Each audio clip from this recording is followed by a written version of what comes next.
Hi, I'm Liquid Amber Girl, and today I would like to show you a couple of kalanchoes that I have in my collection.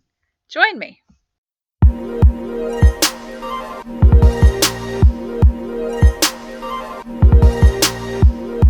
Liquid Amber Girl Gardening. So for our first kalanchoe, we'll start with the one that is probably the most popular indoor houseplant, and that is Kalanchoe blossfeldiana. Hopefully I'm not butchering that pronunciation too badly, but that one looks like this. It has these gorgeous dark green leaves and they're real smooth and glossy to the touch. And as you can see, mine is completely budded out and ready to begin blooming, and we almost have a bloom right here, if you can see. Good. I think it's zooming in. And I think we're going to be like somewhere between an orange and a hot pink color. But these can come in red, white, yellow, orange, pink, and some of the pinks are like shocking pink, like fluorescent, and some of them are softer. But definitely the most popular kalanchoe plant overall, just because not just succulent and cactus loving people like this plant, but also people who just like to keep plants around their house. So you can buy that one just about anywhere you go. I have another one.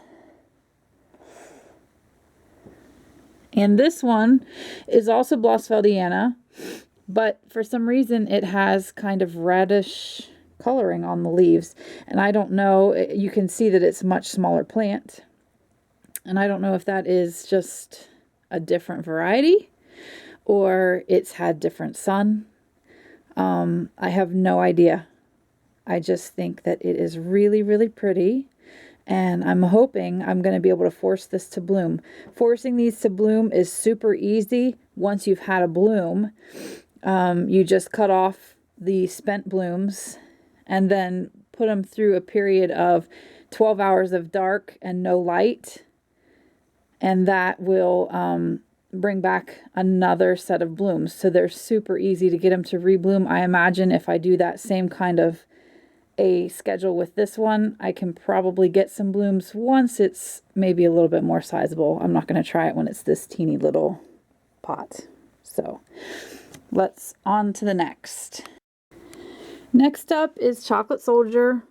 This is probably the next most popular, or one of these. Any of the ones that are called panda plant that are that super soft, fuzzy feeling leaf. I can't even sit here and hold this pot without touching it. It's just really soft and nice to touch. And it has these pretty chocolate brown margins, which I assume is where the name Chocolate Soldier came from.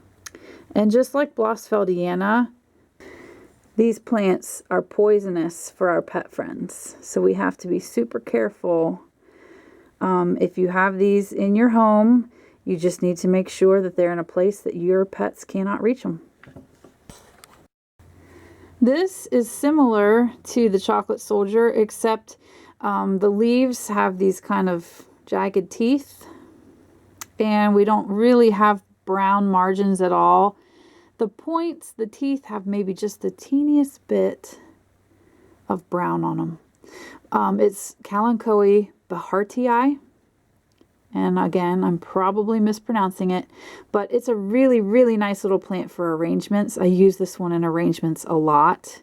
And in fact, I'd like to find some more of them. I haven't seen any since I got the first bunch of them that I bought.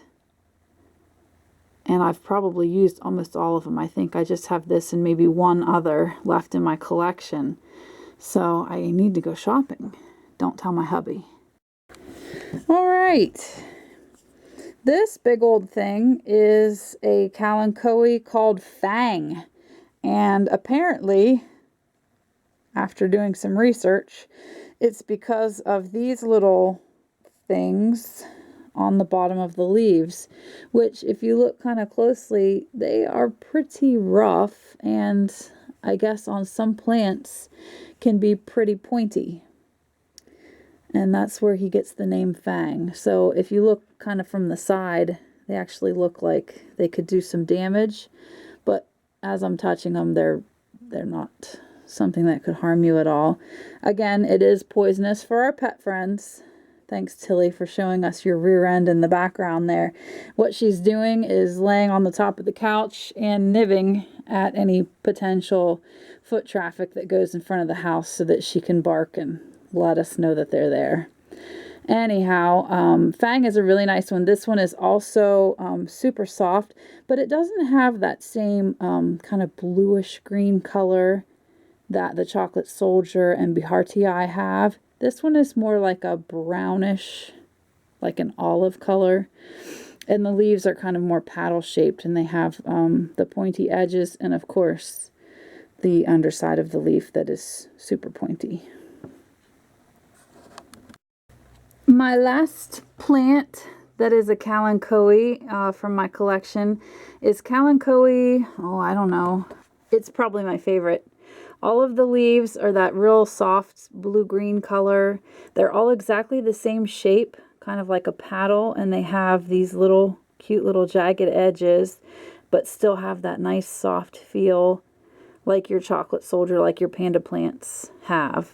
And it's just super teeny, but it's definitely my favorite. While we're on the topic of really cute fuzzy plants, I wanted to share this, which is Cotyledon lattimanthiensis. Oh my goodness. Easily said bear's paws, which is probably why everyone uses that name instead.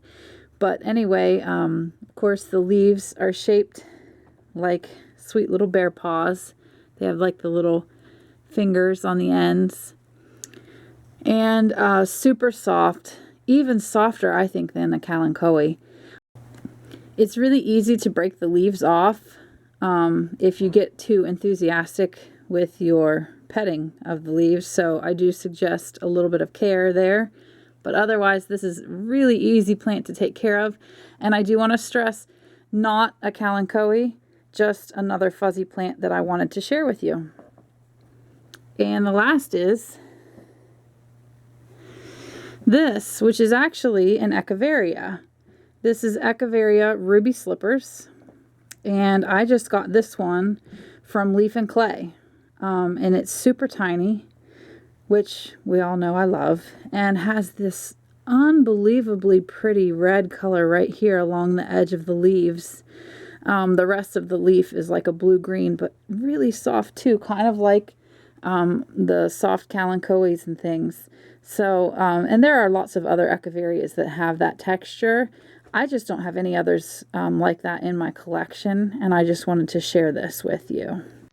Well, I don't suppose this video was too educational, but I hope you at least had fun watching it. I wanted to take this chance to thank the people who did go to Leaf and Clay following my link. And I actually had 2 people who made purchases, and I thought that was so exciting, and I just wanted to thank those people. And if you have a chance and you want to, take a picture of your plants and head on over to my Facebook page. And if you would, share them with me in the visitor post. I love seeing what other people's plant collections look like, and I would absolutely love to see what it is that you all ordered and what you're interested in. I put the links for Leaf and Clay in the description of this video, as well as a code that they just gave me that will give you 15% off of your next purchase, and all that is in the description as well. I hope that you all have a wonderful week, and I'll see you in the next video.